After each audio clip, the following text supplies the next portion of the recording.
Hello. लग रहा है कि कुछ टेक्निकल प्रॉब्लम के कारण सर फिर से डिस्कनेक्ट हो गए हैं।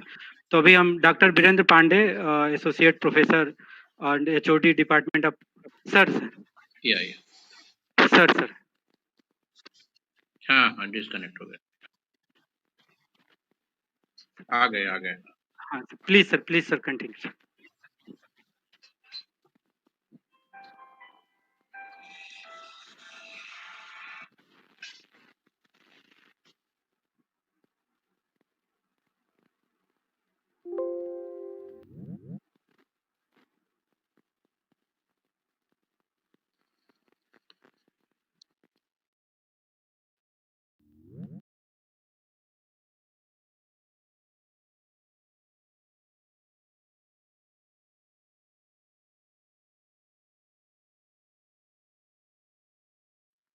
Hello vice chancellor sir, please sir unmute yourself sir. Yeah are you getting me? Continue sir. Sir sir मेरी आवाज जा रही है? हाँ सर, आपकी आवाज आ रही है सर, क्लियर आवाज है सर। हाँ। सबसे पहले मैं क्षमा प्रार्थी हूँ। मैंने जो ऐप डाउनलोड किया उसमें कुछ प्रॉब्लम था, उससे पहले अनइंस्टॉल किया और फिर इंस्टॉल करने के बाद फिर ठीक हो गया। मैं सुन रहा था। औपचारिक घोषणा करता हूँ पहले इसके संगोष्ठी के आरंभ होने की, एक औपचारिक और आरंभ में मैं बधाई देता हूँ एसकेआर कॉलेज बरबीघा के प्राचार्य और वहाँ के राजनीति शास्त्र विभाग के शिक्षकों और उनकी पूरी टीम को, जिसने इस सुंदर और इस सामयिक विषय पर इस तरह के संगोष्ठी के आयोजन का निर्णय लिया और प्रयास किया। देखिए, मेरे समझ में जो ये बहुत ही प्रासंगिक है कि आप सुरक्षा का अर्थ पुनः फिर से परिभाषित करें। अभी बड़े अच्छे तरीके से बता रहे थे कि किस तरीके से शब्दों के अर्थ बदले हैं। मैं तुलना के तौर पर मैं चाणक्य का स्मरण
जो भी उसके पास उपलब्ध हो या जितना भी उसका सामर्थ्य हो, शक्ति हो, स्वयं सारा कार्य कर सकता है। लेकिन व्यक्ति जब प्रगति के राह पर बढ़ता है और व्यक्ति समाज में रहता है तो कई दायित्व ऐसे होते हैं जो समाज के दायित्व होते हैं और कोई व्यक्ति अकेला नहीं कर सकता है।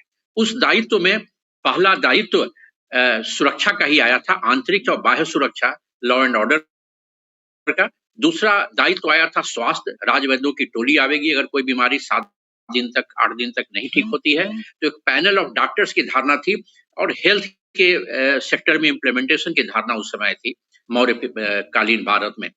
और फिर तीसरी बात आई थी कि शिक्षा समाज का दायित्व है। हर एक व्यक्ति हर एक तरह से शिक्षित होगा और वो शस्त्र धारण में भी निपुण होगा तो शत्रु कभी बाहर से आकर किसी राष्ट्र को विजित करने में उसे परेशानी होगी। और शिक्षित होने से भ्रांतियां और छद्म युद्ध करने में दिक्कत होगी। कमजोर करना है, अगर सीधे नहीं हम विजित कर सकते हैं देश को, तो वहां भ्रांतियां फैलावे, झगड़े लगावे, वहां बीमारियां फैलावे, वहां के एजुकेशन को तहस नहस कर दे, वहां के स्वास्थ्य तंत्र को तहस नहस कर दे, रोग फैला दे, विश्व कन्या की धारणा आई। ये 3-4 महत्वपूर्ण थे उस समय। और उसके साथ जो राज्य में जो कोष आता था, उस कोष के बारे में धारणा उनकी थी कि 1/6 फ्यूचर प्रोविजन में हो, और अकाल दुर्भिक्ष हो या फिर हमला हो तो उसके लिए वहां पर हमारे पास राजा का दायित्व है कि उसे रखे। और उसी तरीके से 1/6 हेल्थ एजुकेशन में, हेल्थ के लिए, 1/6 शिक्षा के लिए। और देखिए कितना अच्छा, तक्षशिला को क्रॉस करने में या तक्षशिला को जीतने में काफी समय लगा। और तक्षशिला, और यहाँ पर एक आक्रांता आता है बख्तियार खिलजी, और बख्तियारपुर के पास आगे चल करके वहां पर हमारा नालंदा विश्वविद्यालय, उससे और 14 किलोमीटर पहले पहाड़ी पर जो स्थित था, उड़ता हुआ दिखता था, राजधानी जो मगध पाल पीरियड में, गोपाल पाल के समय में था, उदंतपुरी विश्वविद्यालय जो बरबीघा से काफी नजदीक आप देख रहे हैं, बड़ी पहाड़ी कहते हैं, वो अब 20% बचा है। 80% उसका माइनिंग होकर पहाड़ टूट गया, उसके ऊपर नगर था, राजधानी वही हुआ करती थी मगध की। और विक्रमशिला विश्वविद्यालय जो यहाँ भागलपुर के नजदीक है। तो ये कई विश्वविद्यालयों को जलाया, और ताजुब लगता है कि 5,000 शिक्षकों और 10,000 विद्यार्थियों, जो भी बड़ी संख्या रही हो, और उसे 1,000-2,000 की आक्रांता मार के जला दिए, और सारा तहस नहस करके चले गए, विध्वंस करके। और कोई प्रतिरोध नहीं, इसलिए कि हमारी शिक्षा सारे नए आयाम के बावजूद, तंत्र की शिक्षा होती थी, ध्यान की शिक्षा होती थी, गणित की, ज्यामिति की शिक्षा होती थी, न्यूमिस्मैटिक्स की शिक्षा होती थी, एक से एक सिक्के बनाने की शिक्षा होती थी, ढालने की शिक्षा होती थी, हर एक तरह के कार्य प्रोफेशनल कोर्सेज थे उसमें।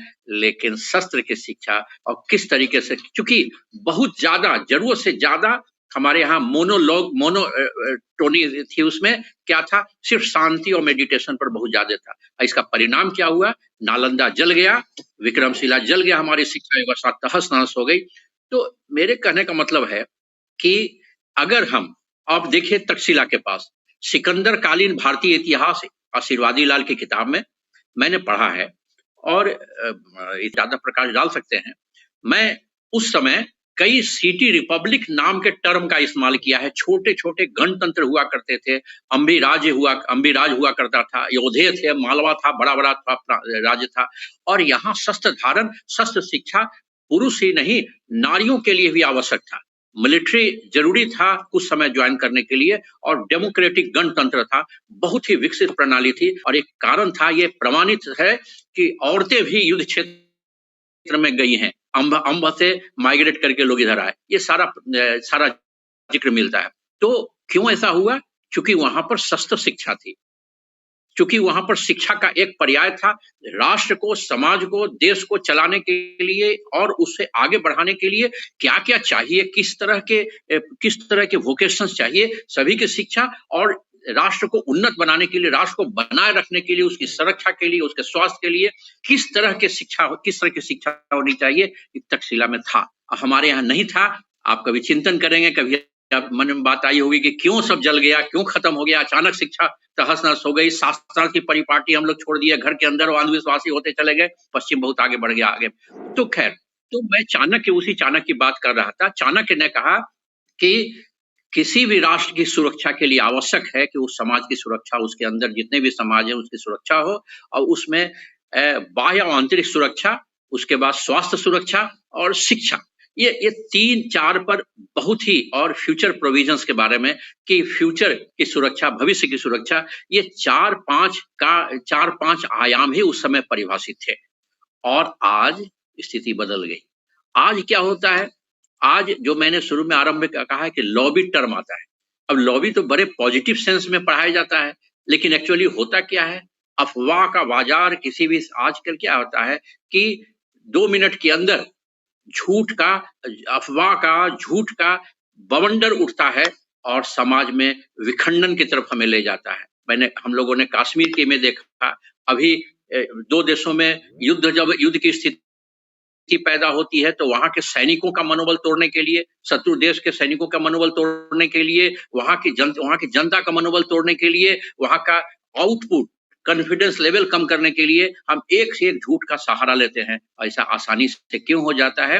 अफवाह आसानी से क्यों फैलता है? क्योंकि सूचना प्रौद्योगिकी की क्रांति आ गई, और सूचना प्रौद्योगिकी की क्रांति से बहुत सारे लाभ हैं। अभी हम लोग लाभ ले रहे हैं इसमें। नए-नए ऐप से हम लोग इस तरीके से काफ़ी सकारात्मक और अधिक संख्या में उपस्थिति हो जा रही है। लोगों को चल करके आने में संख्या उस समय कम रहती, अभी संख्या बढ़ जाती है। 100 की संख्या में वेबिनार करना रोज़, मैं समझता हूँ कि औसतन 1.5 वेबिनार तो मैं कर रहा हूँ, ज़्यादा किसी के दिन 3-4 भी हो जाता है।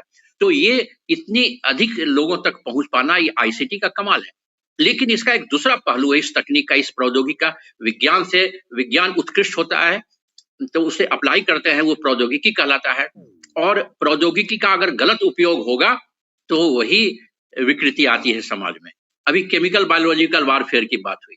मैं बता रहा था कि 70 के दशक में एक मेरा आलेख प्रकाशित हुआ था दिल्ली की एक प्रतिष्ठित उस समय की पत्रिका में, रासायनिक और जैविक युद्ध प्रणाली। उस समय सीबीटी पर ही आधारित मेरा आलेख था, और उस आलेख में मैंने ये कल्पना की थी, उसमें बायोटेक्नोलॉजी उतना ज्यादा विषय नहीं था, लेकिन मैंने परिकल्पना की थी कि जिस तरीके से जैविक कल्चर पेस्ट्री डिश में जिस तरीके से बैक्टीरिया का कल्चर कर सकते हैं, कल होकर के हम जीवाणु का भी कल्चर कर लें, और करने की परिस्थिति में हम सिर्फ स्टोर करके ही नहीं कर सकते हैं, उसकी संख्या बढ़ा के, उसकी बढ़ा करके शत्रु इस पर प्रभाव डाल सकते हैं। इसलिए सीबीटी केमिकल बायोलॉजिकल वारफेयर पर जो हुआ था, बहुत आवश्यक है। रोग अंतर्राष्ट्रीय स्तर जरूर होना चाहिए, लेकिन साथ साथ यह भी आवश्यक है कि हम उससे सुरक्षा के लिए किस तरीके से बच रहे हैं। हम विश्व के सर्वोत्तम मानव के रहने के लिए उत्तम देश में क्षेत्र रह रहे हैं। हिमालय पहाड़ का अर्थ आप समझना है, महत्व समझना है, तो हिमालय के ऊपर आप जाइए और तब शिकागो पहुंच जाइए। वहां 4 घंटे के बाद टेम्परेचर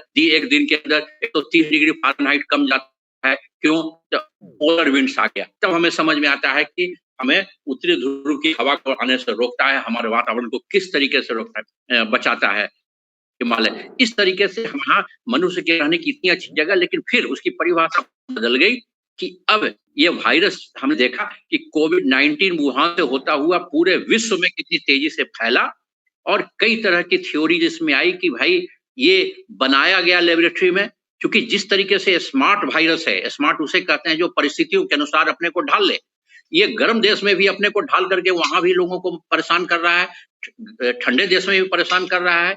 अमूमन होता है कि एक तरह का की बीमारी एक क्षेत्र में, एक क्लाइमेट में होता है, ये विश्व के हर एक क्लाइमेट में जा रहा है, उसी तरीके से अपने को म्यूटेट भी करते जा रहा है, परिवर्तित भी करते जा रहा है। तो ये स्मार्ट वायरस इस तरह से आया, ये पता नहीं किसी ने बनाया या स्वयं आया, ये तो विषय अलग है।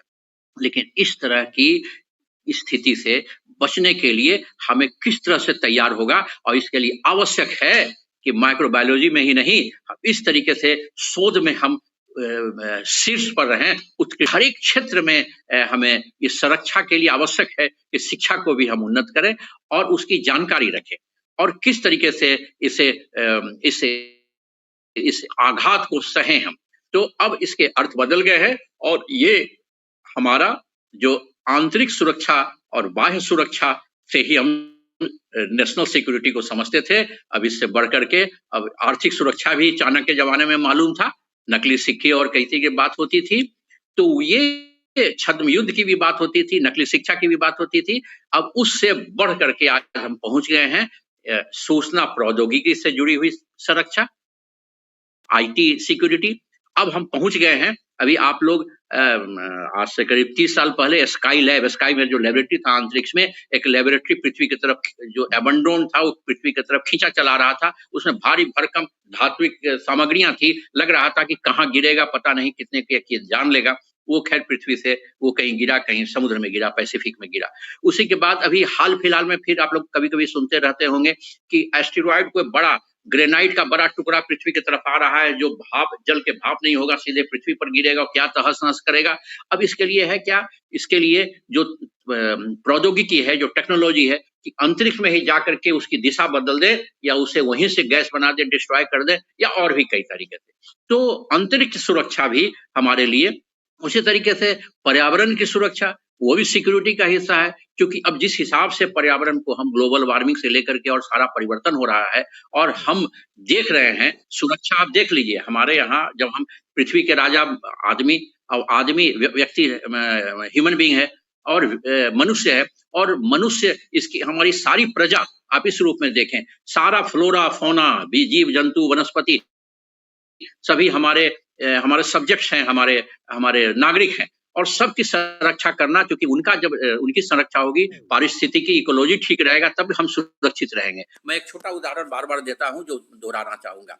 हमारे यहाँ परिपाटी क्या है, विदेशी पेड़ ले आओ और देसी पेड़ की जगह, उसके हैबिटेट की जगह पर वहां पर आप विदेशी पेड़ लगा दिए साउथ अमेरिकन का।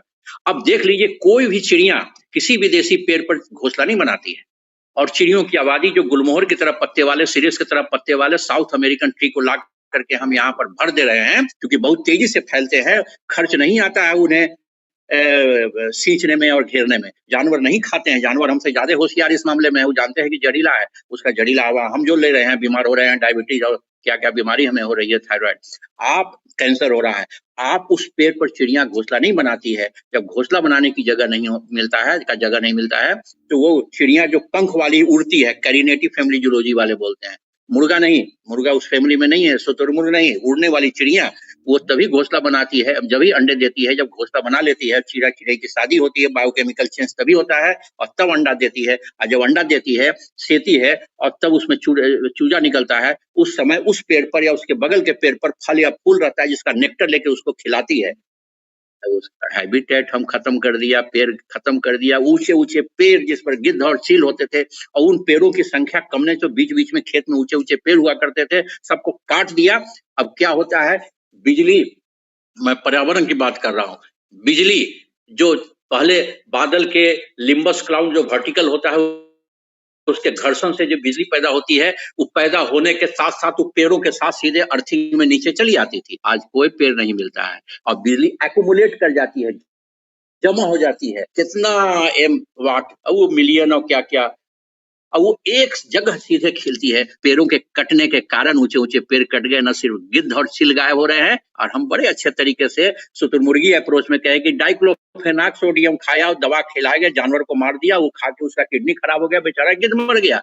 गिद्ध उसके लिए नहीं मरा, वो 5% रीजन है, 90% से ज्यादा कारण था कि उसके रहने की जगह हम खत्म कर दिए, और वो अब वहां पर घोंसला नहीं बनाता है, उनकी आबादी नहीं बढ़ रही है। चिड़िया की आबादी बढ़ती है तो वो कीड़े मकोड़े खा करके उसका बैलेंस करते हैं।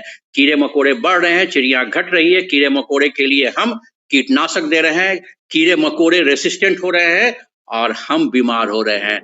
हमारे शरीर में इतनी तरह की अंतस्रावी ग्रंथियां हैं, पिट्यूटरी है यहाँ पर, थायराइड है यहाँ पर, बहुत सारी ग्रंथियां हैं, ये हार्मोन निकालते हैं, और ये हार्मोन से शरीर का टोटल कंट्रोल इन्हीं के पास है। सारा जो आप लोग पॉलिटिकल साइंस में एक्सिक्यूटिव पढ़ाते हैं, वो एक्सिक्यूटिव पावर सारे हार्मोन्स के पास है, हमारे यहाँ शरीर का सारे एक्सिक्यूटिव पावर्स उन्हीं के पास है, और ये एक्सिक्यूटिव पावर्स वाले ये सारे ग्लैंड को बर्बाद करते हैं, बीमार कर रहे हैं, और ये इन ग्लैंड अंतस्रावी ग्रंथियों को बर्बाद करने के लिए हम ले रहे हैं, बर्बाद हो जा रहा है, हम लोग ले जा रहे हैं उस तरह के एंडोक्राइन डिसरप्टर केमिकल्स ले रहे हैं। तो कहने का मतलब कि हम पॉलिसी बनाने में शॉर्ट टर्म गेन के लिए हरियाली हो जाए, शॉर्ट टर्म गेन के लिए हम निर्णय लेते हैं, और परिस्थिति को, तो एक सिक्योरिटी में परिस्थिति भी, इन्वायरमेंटल सिक्योरिटी अगर नहीं रहेगा तो इकोनॉमिक सिक्योरिटी कैसे आएगा? अगर ग्लोबल वार्मिंग पर हम चिंता नहीं करेंगे, अगर ग्लेशियर पिघलता रहेगा, नदियां सूखती रहेंगी, मौसम बदलते रहेंगे, और परिवर्तन इस तरह से होते रहेंगे, तो हम कैसे सुरक्षित रहेंगे? सुरक्षा का आज इसका बदल गया है, आयाम बहुत सा बदल गया है। तो इन्वायरमेंटल सिक्योरिटी से लेकर के अंतरिक्ष सिक्योरिटी भी आ गया, सूचना प्रौद्योगिकी सिक्योरिटी भी है, इकोनॉमिक सिक्योरिटी तो है ही, हेल्थ सिक्योरिटी हम जान ही रहे हैं। पहले जब बिहार और झारखंड अविभाजित बिहार में 17 जिला हुआ करते थे 50-60 के दशक में, आजाद भारत में, तो 17 जिला में 66-67 तक मुझे याद है, उस समय एक भाषण देने आए थे, क्योंकि मैंने 60 के दशक के अंतिम वर्षों में मुझे एक पुरस्कार लेने का सौभाग्य मिला था। उस समय मुख्यमंत्री स्वर्गीय केवी सहाय हुआ करते थे, वो आपके क्षेत्र के बिल्कुल नजदीक के थे। तो वो केवी सहाय, वो उन्होंने कहा था कि 17 जिलों में एयरपोर्ट है, 17 जिलों में बीमारी से निपटने के लिए आईडीएच इन्फेक्शियस डिजीज हॉस्पिटल है। प्लेग गायब हो गया था, कॉलरा धीरे धीरे कंट्रोल हो गया, पोलियो तो अभी भी कंट्रोल हो गया। तो जब खत्म हो गया तब पता नहीं हम लोग सोचे कि भाई इन्फेक्शस डिजीज हॉस्पिटल की क्या जरूरत है, उसमें डॉक्टर की पोस्टिंग खत्म कर दी, उसको मेंटेन नहीं कर पाए। और अब जब पेंडेमिक आया है, सबको इन्फेक्शस डिजीज के लिए अलग अलग, तो हम यहाँ पर कहीं पर पॉलिटिकल, अभी हमारे यहाँ इंडियन पॉलिटी में एक बड़ा है, आप लोग चूंकि राजनीति शास्त्र के हैं इसलिए मैं एक चिंतन के लिए एक बिंदु दे रहा हूँ। हमारा संविधान 3 टांग पर है, एक्सिक्यूटिव, लेजिस्लेचर, जुडिशियरी। चौथा टांग भी होना चाहिए ज्ञान का, नॉलेज बेस्ड सोसाइटी जब तक नहीं होगा। चौथा टांग मीडिया का है, वो पार्टी है, पौवा नहीं हो सकता है टेबल का। 3 टांग की कुर्सी पर हम लोग संविधान रखे हुए हैं। नॉलेज बेस्ड सोसाइटी बिल्कुल आवश्यक है। अगर पॉलिसी मेकिंग में आप देखें, इंदिरा गांधी ने 1971 में साइंटिफिक एडवाइजरी कमेटी बनाया, 1974 में पोखरण 1 हुआ, कई क्षेत्र में हम आगे बढ़ते चले गए। नेहरू जी शांति स्वरूप भटनागर के कहने पर 32 लेबोरेटरी का चेन के नेशनल लेबोरेटरी बनाते हैं। तो कहने का मतलब भाभा जी का, सारा भाई का योगदान हम लोग सब देख चुके हैं। तो हम कहीं ना कहीं नॉलेज को प्रोसेस देने की मैकेनिज्म हमें विकसित करनी होगी। अगर ये रहता तो इन्फेक्शस डिजीज हॉस्पिटल गायब नहीं हो गया रहता।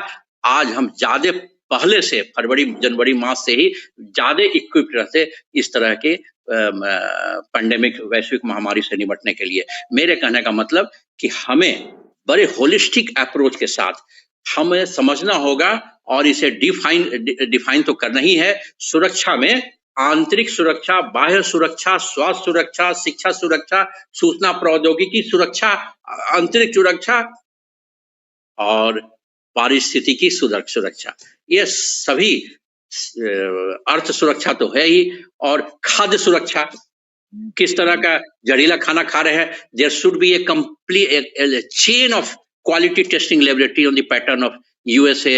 अब चाइना की बात कर रहे थे, चाइना का भी है वहां पर। चाइना भी पिछले 10 साल पहले ये लॉ लागू किया अमेरिका की तरह, तो वहां पर का न्यूज यहाँ आता था कि उस होटल में चूहे का मांस मिला और ये मिला वो मिला। टेस्टिंग लेबोरेटरी क्वालिटी हमें चाहिए, फूड सेफ्टी क्वालिटी मैनेजमेंट के लिए चेन। तो ये सारी सुरक्षा के विभिन्न आयाम हैं। तो इसलिए आवश्यकता आज सही है, आप लोगों ने अच्छा चुना कि there is a need to redefine national security, because all such aspects are well established components in today's society and they cover national security. Without any of these components our security will be threatened. Thank you very much. बहुत बहुत आभार, सभी को बधाई। और मुझे विश्वास है कि ये सकारात्मक इससे इनपुट्स मिलेंगे, सकारात्मक सोच मिलेगी और इस तरह के कार्यक्रम आप लोग करते रहे। एसकेआर कॉलेज काफी पुराना कॉलेज